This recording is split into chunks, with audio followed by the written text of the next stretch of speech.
Sebentar, ini, oh ya, oke, udah record, udah mulai. Silakan absen.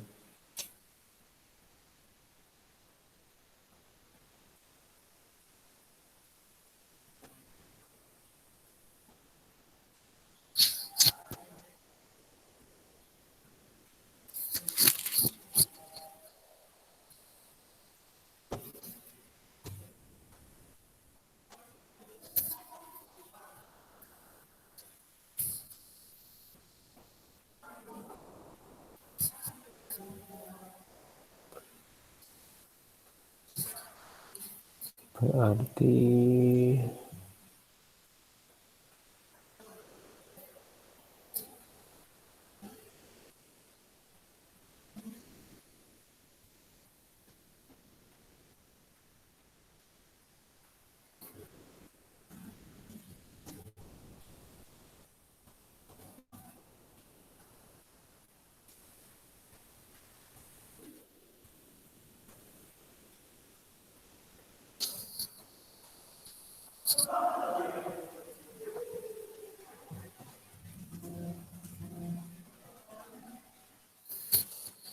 oke, kita mulai lanjut ya.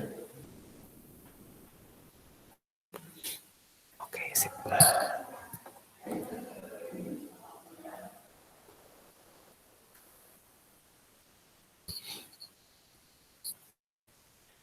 Baik, saya aktifkan Sokratifnya.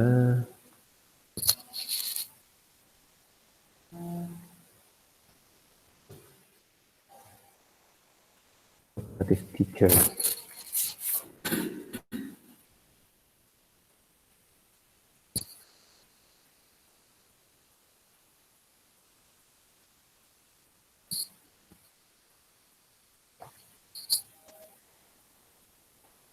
Oke, sambil mengaktifkan. Oke, masih 30, berarti 28 yang join ya. Yang belum absen, silakan absen. Oke, Abraham, saya nanyakan, oke, bisa dinyalain videonya, Abraham. Aduh. Apa, Sir? Iya, oke. Nah, kalau dari video yang katakan hukum Faraday yang Abraham tangkap, kira-kira apa? Apa aja yang ditangkap dari video tersebut? Hukumnya ada dua. Oke, hukumnya ada dua. Sebentar. Saya tulis ya, hukumnya ada dua. Kemudian, oke, bisa ngasih informasi lagi. Hukumnya ada dua. Terus, Hukum satunya ada apa? Bunyinya. nggak apa-apa. Nggak apa, maksudnya nggak tepat, nggak apa, tapi senangkep pakai bahasanya Abraham sendiri. Oh, gini, gini, gini, gini. Bahasa sehari-hari nggak apa-apa. Massa zat yang dielektrolisis berbanding lurus dengan jumlah listrik. Oke, jumlah listrik. Terus apalagi yang berikutnya yang Abraham tangkap lagi? Yang kedua, massa zatnya berbanding lurus sama ME, massa ekuivalen. Iya, oke. Oke, thank you Abraham. Nah, sekarang oke, masih 30-an ya yang masuk ya. Yang baru masuk silakan chat 31. Oke. Di sekarang ini mau nanya apa yang diketahui menurut Felicia. Bisa di-on-kan videonya. Iya, Sir. Ya, nah, mau menanyakan kira-kira apa yang dimaksud sama massa ekivalen? Massa ekuivalen. Ya, videonya dinyalakan, Felis. Bentar, Sir. Ya, massa ekivalen. Yang dari video. Iya, mau dari yang dari video sepenangkap Felis, kira-kira apa ini maksud dengan masa ekivalen? Eh, Istilah buat menyatakan jumlah elektron yang dianggap mengalami reaksi kimia dengan anggapan elektron memiliki konsentrasi tersendiri. Berarti berkaitan sama jumlah elektron. Oke, jumlah elektron. Oke, thank you Felis. Nah, jadi memang benar yang dinyatakan hukum Faraday itu 2, gitu ya. Nah, awalnya yang dilakukan kita bahas mengenai elektrolisis. Nah, di dalam elektrolisis ini kita mau hitung mengenai jumlah kuantitasnya ya. Kuantitasnya berapa masanya, berapa yang dihasilkan dalam bentuk angka yang itu kita mau ukur. Yang penting adalah bisa terukur. Yang kemarin adalah menentukan sebelumnya ada yang positif, ada yang negatif.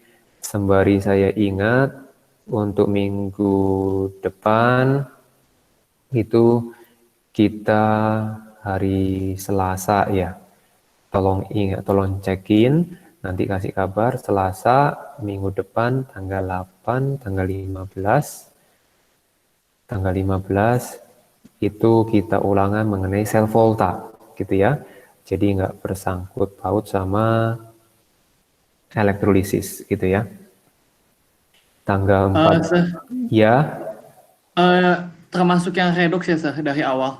Iya betul, betul termasuk redox yang dari awal betul. Jadi Seninnya kuis, kemudian Selasanya si penilaian hariannya, ya. Nah, untuk yang sebelumnya mengenai elektrolisis itu kita sudah menentukan yang positif, yang mana ya, yang mengalami hasil elektrolisisnya apa. Kita berbicara sebelum itu hasil, yaitu dia determine compound yang produce-nya apa, gitu ya, penentuan compound-nya. Termasuk dari yes, ya, Hari ya, Selasa tuh udah penuh, udah. Kak. Oh iya, oke. Berarti kita undur di hari Jumat ya. Oh iya. Oke, Jumat itu tanggal 18 ya. Tanggal 18. Oke, thank you Melissa ya. Oke. Nah, sekarang untuk elektrolisis yang tadi positif, yang sekarang negatif, itu juga ditentukan penentuan compound-nya apa, gitu ya. Yang kemarin sudah disebutkan kalau positifnya Na+, maka mengalami hidrolisisnya adalah H2O menjadi H2. Ya, nah kemudian kalau ini ada di bagian, oke, ini saya berbicara ion ya, ion positif, bukan elektroda. Apa ini berarti elektroda negatif gitu ya. Nah, fokusnya adalah ionnya. Ini ion negatif dan kita tentukan produknya apa. Kemudian yang menjadi sesuatu yang kita lakukan lebih dalam itu adalah berapa yang dihasilkan, berapa yang dibutuhkan begitu. Berkaitan dengan ini itu ada suatu saintis yang katakan melakukan satu percobaan. Nah, percobaannya itu dia memang berkaitan sama yang penting, poin penting di dalam bagan elektrolisis itu ada sumber. Nah, sumbernya secara umum yang dipakai adalah baterai. Kemudian ingat bahwa yang panjang itu simbol yang positif, maka ini kabel itu perpanjangan saja, ini juga positif, ini negatif, negatif. Kemudian baterai, kemudian elektroda, dan elektrolit di tengah, gitu ya, yang menjadi cairannya. Oke, di dalam elektrolit ini itu ternyata elektrolisis ini, maksudnya elektrolisis ini ketika si saintis melakukan percobaan, ternyata kalau jadi seandainya ini adalah CuSO4, tentunya Cu itu akan tertarik CuSO4 CO2+, ini adalah larutan, begitu ya. Nah, kemudian saya bertanya ke Friska. Nah, Friska, saya mau nanya, kira-kira hasil yang ada di elektroda negatif di sini, produknya apa kira-kira, Friska?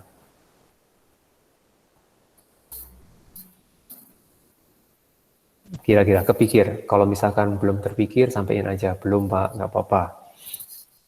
Belum kepikir, Pak. Iya, oke. Nah, sekarang di sini, oke, thank you, Friska. Nah, sekarang di sini kita mau lihat, tentunya di sini adalah elektroda negatif, elektroda negatif. Dia akan menarik, jadi yang diperhatikan adalah kationnya. Berdasarkan jadi memperhatikan kationnya. Paling dilihat lagi gambar 2.51, ya, gambar 251. Nah, sekarang saya mau nanya ke Jennifer.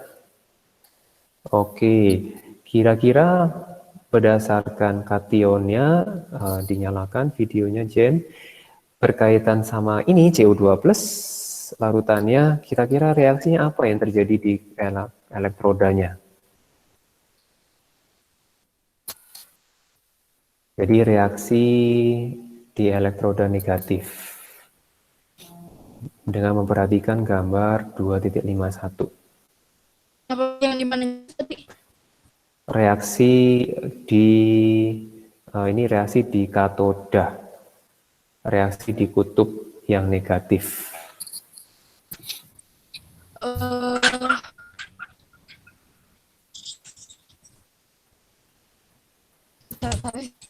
Iya.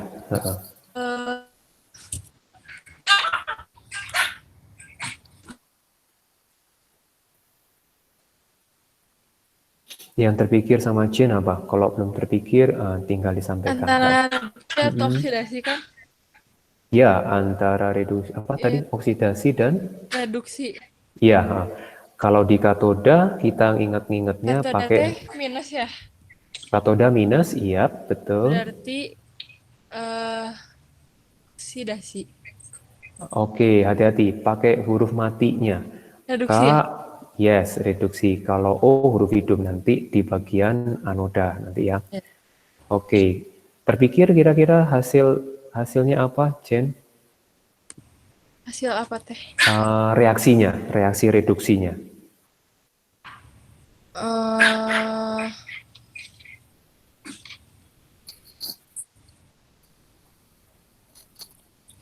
Bentar, catatan saya itu di depan benar. Oke, nggak apa-apa. Saya skip dulu ya. Oke, thank you, Jen. Nah, sekarang ke Jordi dulu. Kira-kira melanjutkannya ini reaksinya apa kira-kira yang terpikir sama Jordi?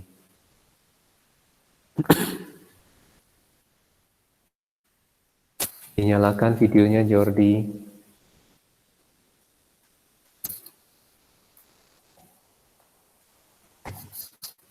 Halo.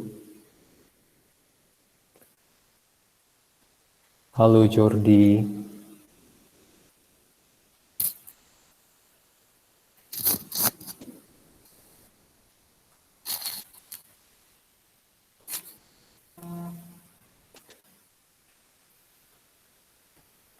Jordi.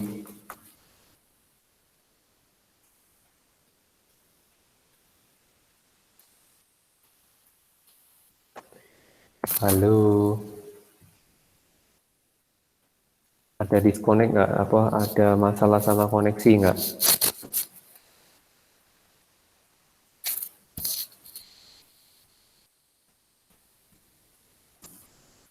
Oke, kita skip dulu ya. Sir tahu sir. Iya, apa? Pokoknya yang katodanya jadi Cu2 plus tambah 2 elektron jadi Cu. Oke, good. Thank you, Jen. Ya, betul. Nah, di sini kalau kita perhatikan, nanti yang menjadi poin adalah ini kan bertambah. Ya, bertambah di dalam.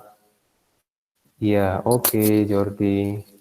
Nah, oke.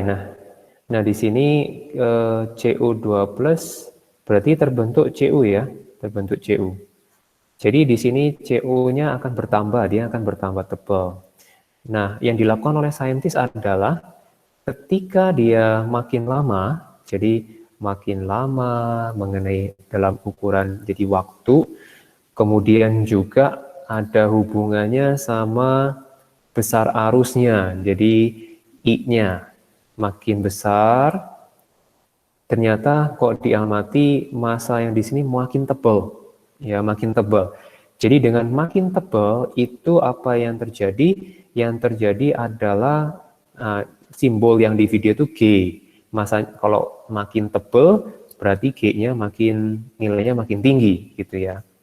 Nah, ini disimpulkan dengan sesuatu yaitu di hukum pertama itu secara matematis itu kita melakukan hal ini M kali T, kemudian ini sebanding sama massanya gitu ya.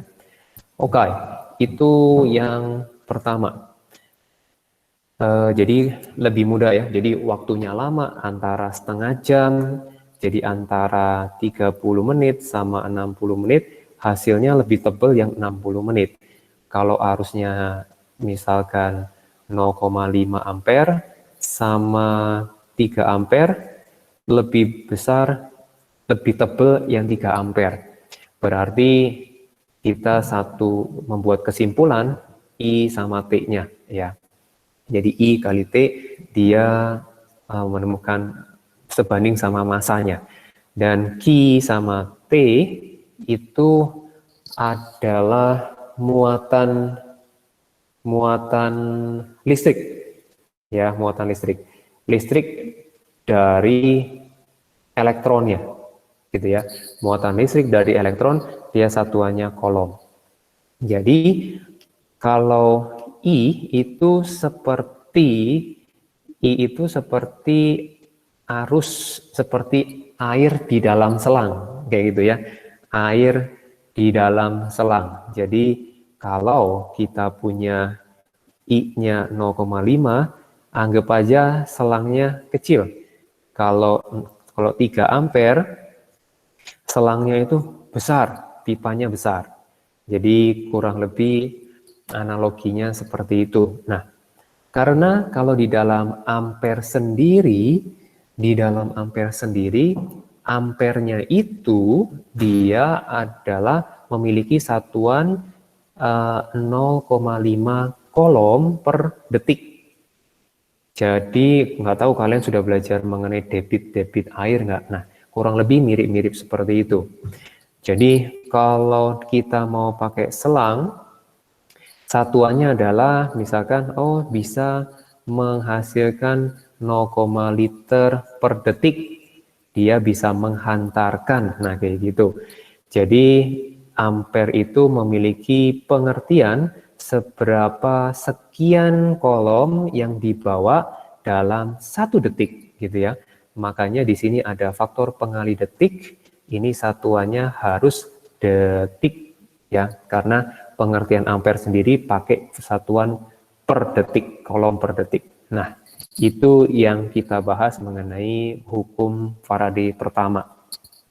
Nah, mengenai hukum Faraday yang kedua. Hukum Faraday yang kedua itu kalau percobaannya dilakukan dengan larutan yang berbeda, CuSO4 dan AgNO3 ya. Nah, di sini karena Ag ini ion positif, pasti yang dibahas itu adalah elektroda yang bermuatan negatif ya, karena dia bermuatan positif. Ini yang mudah kita amati. Kenapa? Alasannya dia nempel di logam elektrodanya. Jadi makin tebal dianya, ya. Nah, di sini kita sekarang lihat bahwa ada efek yang memang dihasilkan, pengamatannya itu ada yang berbeda. Nah, tentunya selain di sini berbeda mengenai ini kan lepengannya, tentunya kalau perak warnanya adalah silver. Nah, kalau yang ini warnanya brown gitu ya. Nah, selain memang tampak yang berbeda, kita bukan mau lihat warna, karena kalau warna itu adalah kualitatif, jadi secara warnanya apa, tapi nggak bisa diukur warnanya. Tentu ada satuan untuk mengukur, tapi lain perkara. Yang sekarang di sini yang mudah adalah mengenai masanya, ya masanya. Ternyata setelah diperhatikan, gitu ya, setelah diperhatikan berkaitan dengan dengan AG sama CU, ini kita perhatikan kalau AG plus dia mengalami reduksi, dia only need one electron, ya, only need one electron. Kemudian if Cu2 plus will gain 2 elektron, ya, dia akan menghasilkan Cu. Nah, perhatikan di sini adalah yang menjadi poinnya. Oke, kita perhatikan, untuk reduce silver berarti they only need one. Kalau ini only need two, gitu ya, only need two. Jadi mereka masanya pasti berbeda, ya, masa yang di sini, walaupun dia ini syaratnya dia menggunakan I dan P yang sama. Arusnya sama, waktunya juga sama. Ternyata masanya berbeda. Ya, walaupun ini sama, yang beda apa yang kita pakai? Yang kita pakai adalah bahannya, Ag sama bahan Cu, gitu ya. Nah, ternyata masanya berbeda. Berarti Cu sama Ag. Ini faktor yang kita mau amati. Ternyata Ag-nya butuh 1, kalau Cu butuh 2. Nah, sekarang masa yang berbeda ini ternyata dipengaruhi juga oleh yang namanya adalah mass number, gitu ya, mass number. Nah, karena ini kan bahannya apa? Elektrolitnya apa? Ini elektrolit Ag dan elektrolit Cu. Kita perhatikan mass number-nya bagaimana. Mass number dari Ag adalah 108. Kalau mass number dari Cu adalah Cu adalah 64. Tepatnya 63,5 ya, tapi kita bulatkan untuk mempermudah. Nah, di sini ada perbedaan ya, ada perbedaan. Nah, di sini kita pada masa itu Faraday pasti sudah mengetahui ini,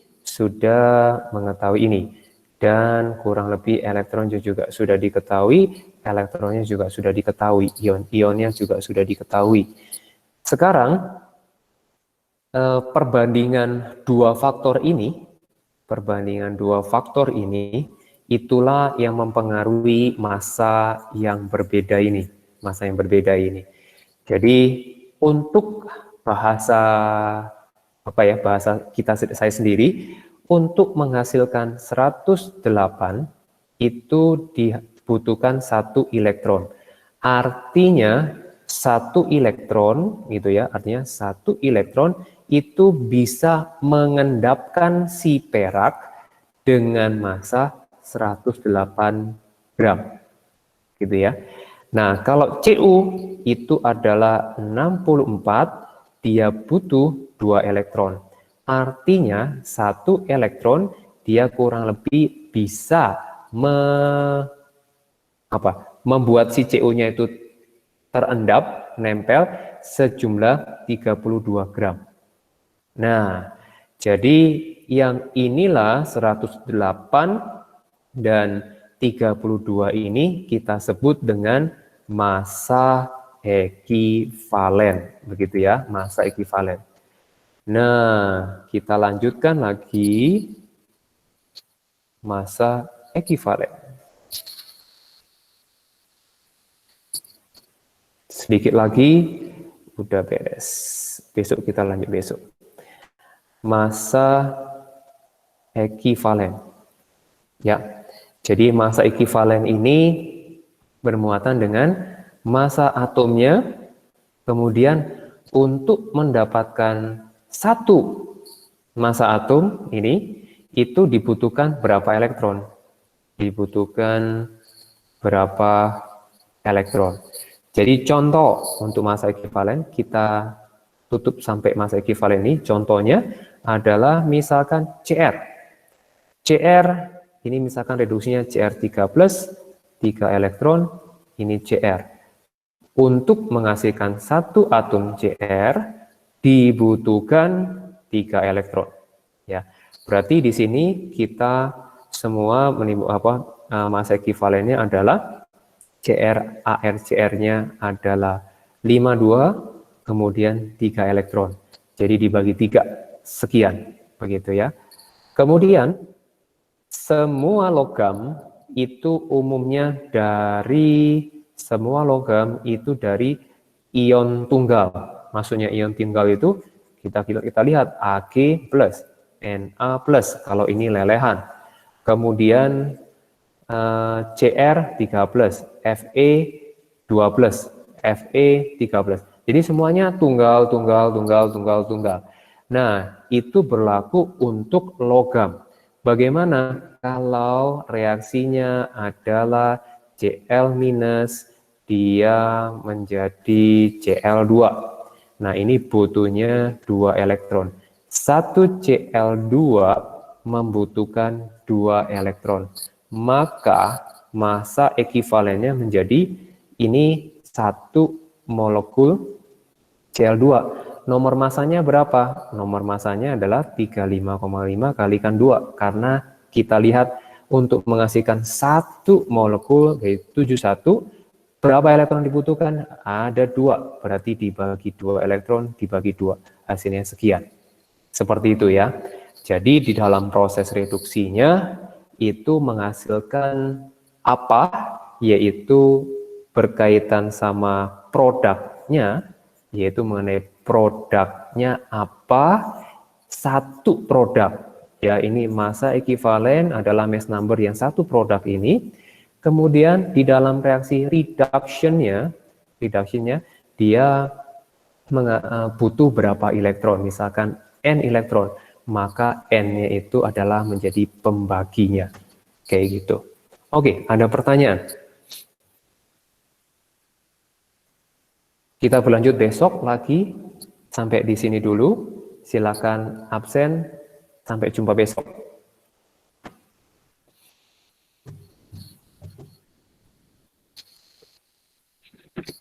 Thank you, sir. Ya, sama-sama. You're welcome. Thank you, sir. Ya, you're welcome. Thank you, sir. You're welcome. Yes. Thank you, sir. You're welcome. Saya nggak bisa chat nama saya, nggak tahu kenapa. Ada kotak putih gitu di bagian bawah. Bagian putih. Dia kayak Mungkin karena ini informasi left. Paling nunggu sebentar. Sir, saya boleh live meetingnya dulu nggak? Saya join lagi. Oh, udah bisa. Nah, oke ya.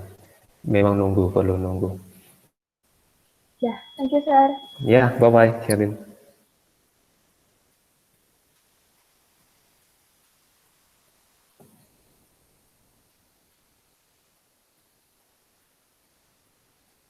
Halo, Franz.